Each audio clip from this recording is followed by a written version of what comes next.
John Garrity is a structural engineer from Scotland who lives in Atlanta, Georgia, with his estranged wife Allison and their diabetic son Nathan. He returns home from work to reconcile with his family and plan a party with their neighbors to watch the passing of Clark, a newly discovered interstellar comet. When John and Nathan arrive at a grocery store, they are surprised to see a fleet of military cargo transport jets flying north in formation. While shopping, John receives an odd automated phone call informing him that he and his family have been chosen for emergency sheltering. Worried, John rushes home to the party, just as a comet fragment enters the atmosphere on live television. A shockwave rattles the area and blows out windows as the fragment, which was expected to land near Bermuda, vaporizes Tampa, Florida, and most of the state around it. John receives another automated call, which is also broadcast on the television, instructing him to report to Robins Air Force Base for an evacuation flight. Terrified, their neighbors run to their homes to be near their families, while the Garritys rush to pack and leave.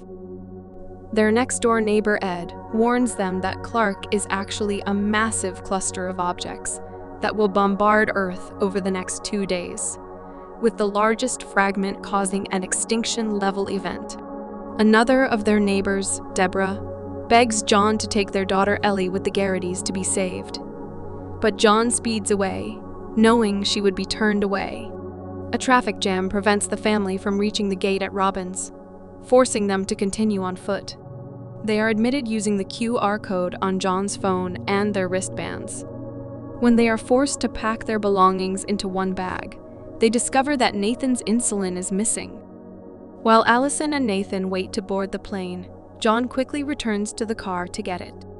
Once a soldier learns of Nathan's condition, they are escorted away. The two are escorted off the base after Allison begs unsuccessfully to be allowed to board the plane. Unaware of this, John returns to the plane in time, where a fellow traveler confronts him about the medicine and finds out that his family was also turned away. John demands to be let off the plane, just as the base is breached by an angry mob desperate to be saved. A gunfight breaks out, blowing up many of the evacuation planes and killing dozens, while John narrowly escapes. When he returns to their car, he discovers a note left by Allison, saying that she and Nathan are on their way to her father's house in Lexington, Kentucky. After barely escaping a store being looted, Allison and Nathan are picked up by a couple, Ralph and Judy, who are also headed that way. Ralph tells them they will take them as far as Knoxville, Tennessee. Worldwide panic develops as an approaching Clark looms ominously in the night sky. John comes across a rooftop party and tries to call Allison. He speaks briefly with her before the call is disconnected. Ralph and Judy learn through conversation that Allison and Nathan were chosen for evacuation, but were denied entry. Ralph pulls over to kick Allison out, take her wristband, and kidnap Nathan, much to Judy's protest. John manages to hitch a ride with other survivors on a truck, where he learns from a young man named Colin that the military is flying to Greenland bunkers for refuge. Another survivor, noticing John's wristband, and believing that only Americans born in the US should have been chosen, tries to fight him for it. The resulting chaos causes the truck to nearly crash, killing Colin, and John gruesomely kills the hostile man. Meanwhile, Ralph, Judy, and a terrified Nathan later arrive at a FEMA camp and attempt to pass themselves off as Nathan's parents. But they are detained when Nathan tells a soldier that he was kidnapped. Allison eventually ends up at the same camp, where a man helps her in her search for Nathan, and the two are reunited.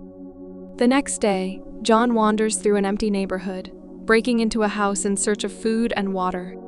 He turns on the television to see news reports on a countdown to the final impact. He steals a car and finally arrives at the home of his father-in-law, Dale, but finds out that his family is not there. Allison and Nathan soon get off at a nearby small shop, call the house, and are picked up by John and Dale. They return to his house, defeated, and accepting their fate of death in less than a day due to the impact.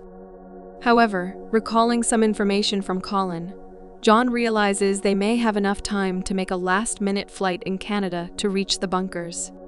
The family decides to leave, saying goodbye to Dale, who decides to stay at home. They arrive in upstate New York when an emergency alert warns them of molten debris in the area. Small fireballs rain from the sky, destroying everything as people escape. John manages to drive them to an underpass for refuge.